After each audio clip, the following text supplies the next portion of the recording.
Olá pessoal, sou o professor Rodrigo e continuando essa série de vídeos sobre eletrostática, hoje a gente vai falar sobre condutores em equilíbrio eletrostático e mais à frente a gente vai falar sobre capacitância eletrostática. Então só lembrando o que é um condutor, condutor é todo aquele material que conduz a eletricidade. Então você tem, por exemplo, metais, que são bons condutores, e você tem também os isolantes, que são aqueles materiais que não conduzem a eletricidade, no caso, borracha. Então, todas as vezes que a gente estiver falando de um condutor, a gente vai ter sempre em mente que são materiais que conduzem eletricidade.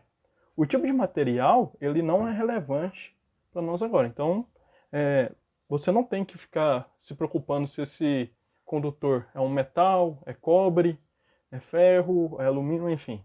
A gente só tem que se concentrar que condutor é aquele material que conduz a eletricidade. E com relação aos condutores, a gente tem algumas características interessantes. Primeiro, quando você tem um condutor qualquer, com uma forma qualquer, quando esse condutor está em equilíbrio eletrostático, a gente fala que seus elétrons livres encontram-se em movimentos desordenados. Então, se o seu condutor tem equilíbrio eletrostático, representando os elétrons aqui, a gente sempre vai ter ele se movimentando de forma desordenada. Então você tem elétrons se movimentando em todas as direções. Então esse condutor ele pode estar eletrizado ou não, mas a gente vai falar que ele vai estar em equilíbrio eletrostático quando com relação a um referencial fixo, você observa que essas cargas não possuem um movimento ordenado. Partindo desse pressuposto que o condutor está em equilíbrio eletrostático, ele sempre vai apresentar duas características principais. Primeiro, o campo elétrico resultante nos pontos internos do condutor, ele sempre será nulo. Então, no interior do condutor, ele será igual a zero, será nulo. Se isso não fosse verdade, se no interior do condutor a gente tivesse um campo elétrico, esse campo elétrico ele induziria um movimento ordenado nessas cargas elétricas aqui na superfície do condutor, nos elétrons do condutor. E isso faria com que aquela condição de equilíbrio fosse desfeita. Porque se você tem um movimento ordenado, o seu condutor elétrico ele não vai estar em equilíbrio eletrostático.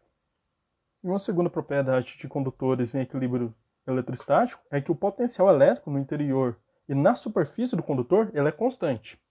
Então, mais uma vez, se você tivesse uma diferença de potencial no interior do condutor, se, por exemplo, o potencial VA aqui, VB e VC, se eles não fossem iguais, se eles fossem diferentes nesse ponto, você teria um movimento ordenado dos elétrons, saindo de um potencial, do maior potencial, e indo sempre em direção ao menor potencial elétrico.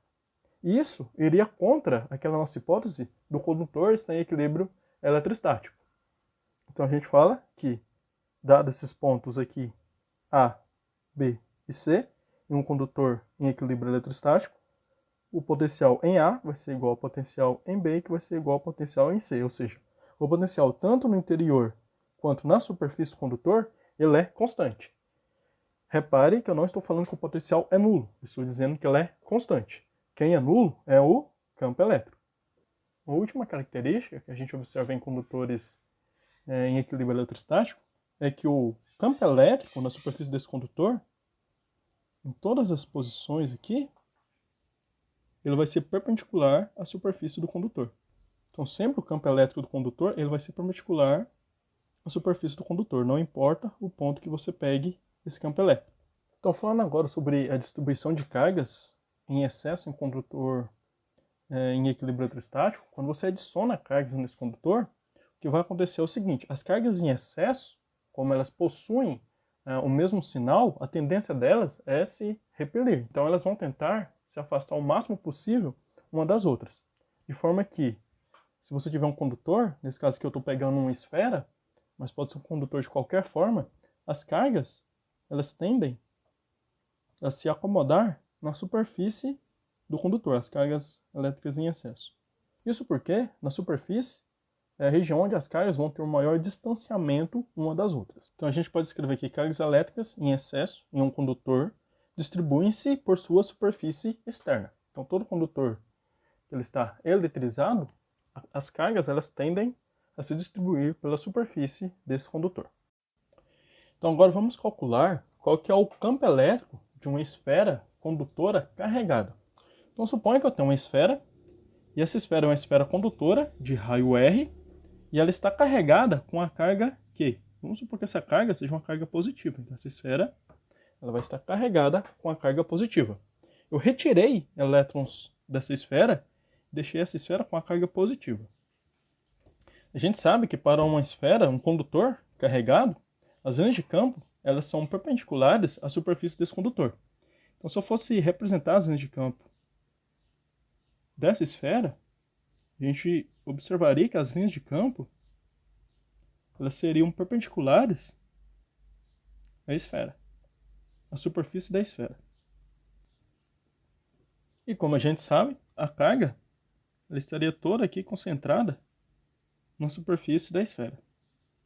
De forma que se a gente quiser saber qual é o campo elétrico na posição P, como que a gente poderia calcular esse campo elétrico? Bom, percebam que se eu prolongar essas linhas aqui, a gente sabe que no interior de um condutor, a gente não tem campo elétrico, mas se eu prolongar essas linhas aqui, até o centro da esfera,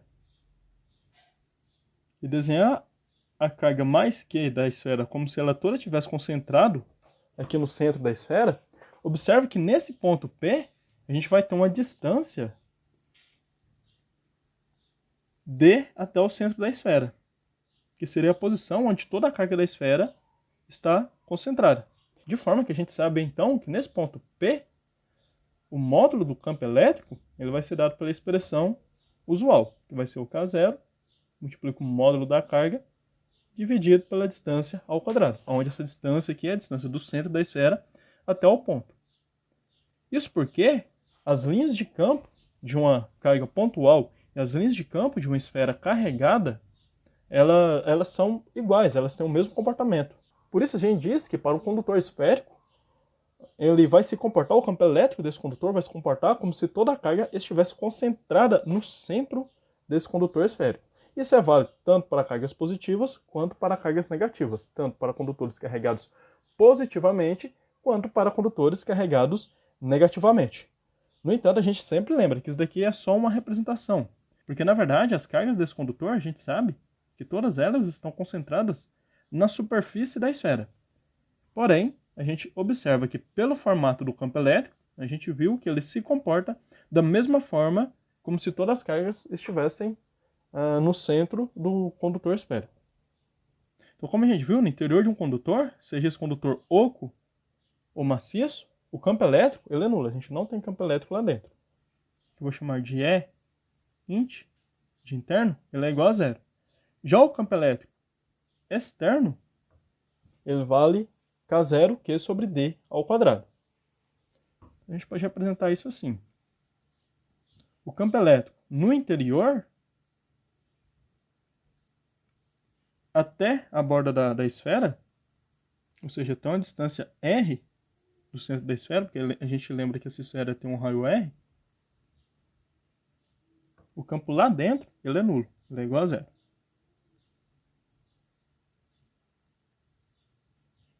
Chega aqui na superfície da esfera, o campo ele tem uma descontinuidade, a gente não tem um campo na superfície da esfera.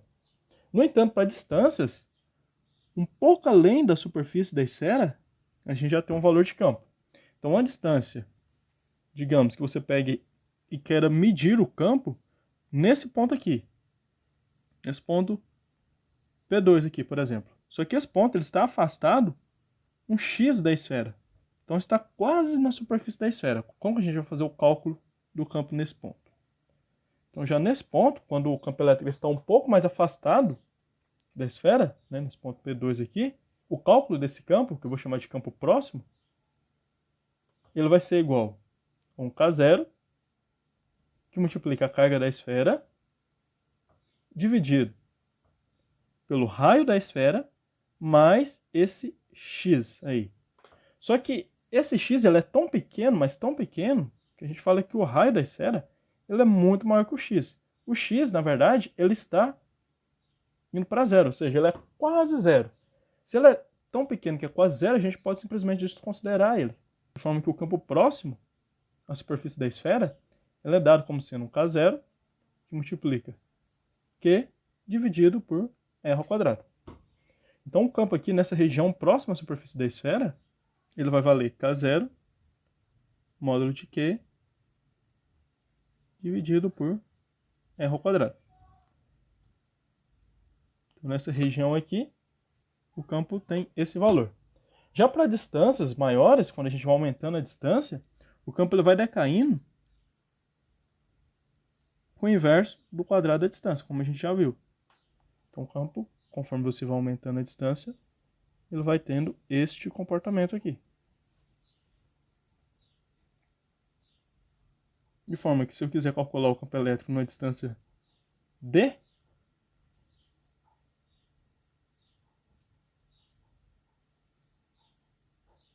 esse campo elétrico, que eu vou chamar de campo elétrico externo, ele vai ser dado por essa expressão aqui. Então, a distância D, o campo elétrico vai ser igual a 1K0, Q dividido por D ao quadrado. Onde no eixo das abscissas a gente tem a distância, e no eixo das ordenadas a gente tem o valor do campo elétrico. Então, em resumo, o campo no interior da esfera ele vai ser igual a zero. O campo próximo à superfície da esfera ele vai ser igual a K0, que multiplica o módulo de Q dividido por R ao quadrado. E o campo exterior à esfera vai ser igual a 1K0, que multiplica o módulo de Q dividido por D ao quadrado. Lembrando que esse comportamento do campo é válido tanto para cargas positivas quanto para cargas negativas. Porque aqui a gente está tomando o módulo do campo. Lembrando que o campo é sempre uma grandeza vetorial. Uma coisa que é importante destacar aqui é que em alguns livros didáticos, principalmente os livros mais antigos, eles costumam dizer que o campo na superfície, caso você pegue aqui a superfície da esfera, você vem aqui e coloque um ponto aqui na superfície da esfera e calcule esse campo. Alguns livros, eles costumam afirmar que esse campo na superfície, ele vale 1/2 de K0, que multiplica Q dividido por R ao quadrado, ou seja, vale 1/2 desse campo externo aqui. No entanto, isso tem caído em desuso, porque o que a gente tem observado nesses novos estudos, nos livros mais modernos, principalmente de nível superior, eles têm mostrado que isso não é verdade, isso não chega a acontecer. O que acontece é que você tem uma descontinuidade do campo elétrico aqui. Você chega até a região próxima à superfície da esfera, o campo elétrico deixa de existir e passa a existir já na região próxima à superfície da esfera, já do lado de fora. Nessa região aqui, na superfície da esfera mesmo, a gente não tem uma representação do campo elétrico. Vamos analisar agora como que se comporta o potencial elétrico para uma esfera carregada. Então, como a gente viu anteriormente, o potencial elétrico no interior da esfera, ele vai ser igual ao potencial elétrico na superfície da esfera. E esse potencial, ele vai ser constante. E esse potencial, então, ele vai ser calculado da seguinte maneira. Então, o potencial na superfície, ele vai ser dado por K0, a carga, dividido pela distância. Então, o potencial aqui na superfície, ele vai ser igual ao potencial no interior, de forma que a expressão para o cálculo desse potencial vai ser simplesmente K0, que multiplica a carga, dividido pelo raio. Então, aqui a gente vai ter um potencial constante, V, que é dado por K0, multiplica a carga dividido pelo raio da esfera. No entanto, observe que agora o potencial é uma grandeza escalar. O que isso quer dizer? Quer dizer que o sinal agora ele faz toda a diferença.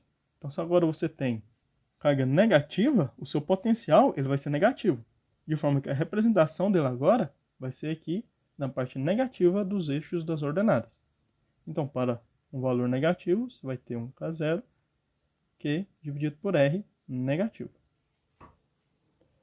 Da mesma forma, à medida que você vai aumentando essa distância, o seu potencial ele vai decaindo com o inverso da distância, como a gente viu. Sendo assim, o potencial externo, uma distância onde D ela é maior que R, ele vai ser dado por K0 vezes a carga dividido pela distância. Então, se você tem um D maior que R, o seu potencial ele vai decaindo. Chega nessa posição aqui, esse potencial ele vai valer K0, que multiplica o valor da carga, dividido pela distância. E o comportamento desse potencial vai ser um comportamento que vai decair com o inverso da distância.